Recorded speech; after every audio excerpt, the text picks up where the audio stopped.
Praise the lord. హల్లెలూయా. పరమా జీవము నాకు నీవా, తిరిగి లేచెను నాతో నుండా, నిరంతరము నన్ను నడిపించును, మరలా వచ్చి యేసుకొని పోవును.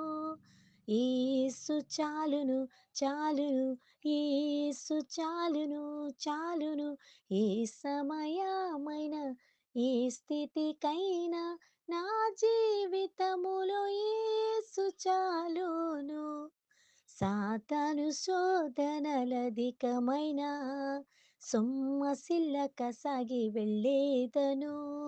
లోకము శరీరము లాగినను, లోబడక నేను వెళ్ళేదను.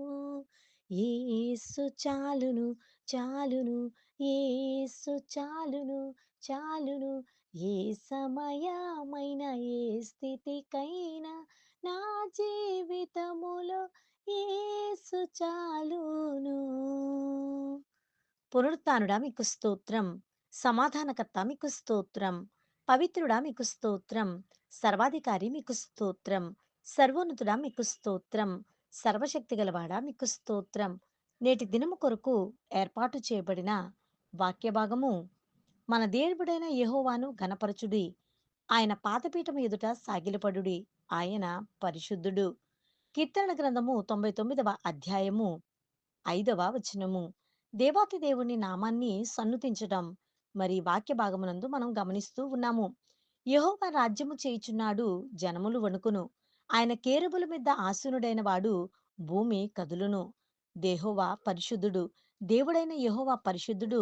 యథార్థతను బట్టి నీతి న్యాయమును ప్రేమించువాడు. ఆయన నీతి న్యాయమును స్థిరపరచువాడు.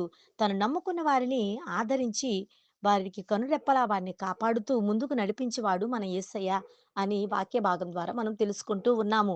దేవాతి దేవుని స్మరించుట ద్వారా, దేవాతి దేవుని గణపరచుట ద్వారా మరి ఆయన పరిశుద్ధుడై ఉండులాగున మనము కూడా పరిశుద్ధులై ఉండి ఆయన నామాన్ని సన్నుతించే వారముగా, గణపరిచే వారముగా ఉండాలి. నీ దేవుడైన యెహోవాను గణపరచుడి అని వాక్యము సెలవిస్తూ ఉన్నది.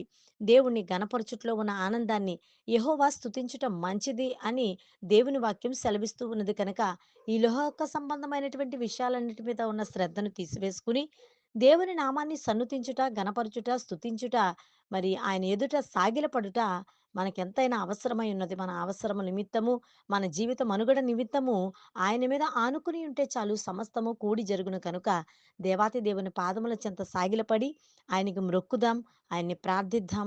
ఆయనే పరిశుద్ధుడు. దేవుడు తన పరిశుద్ధ వాక్కును దీవించునుగాక. ఆమేన్. ప్రార్థన. నేను పరిశుద్ధుడినై ఉండులాగున మీరును పరిశుద్ధులై ఉండుడని సెలవిచ్చిన పరమాత్ముడా, మీ ఘననామానికి వందనాలు. అయ్యా, మమ్మల్ని జ్ఞాపకం చేసుకో తండ్రి.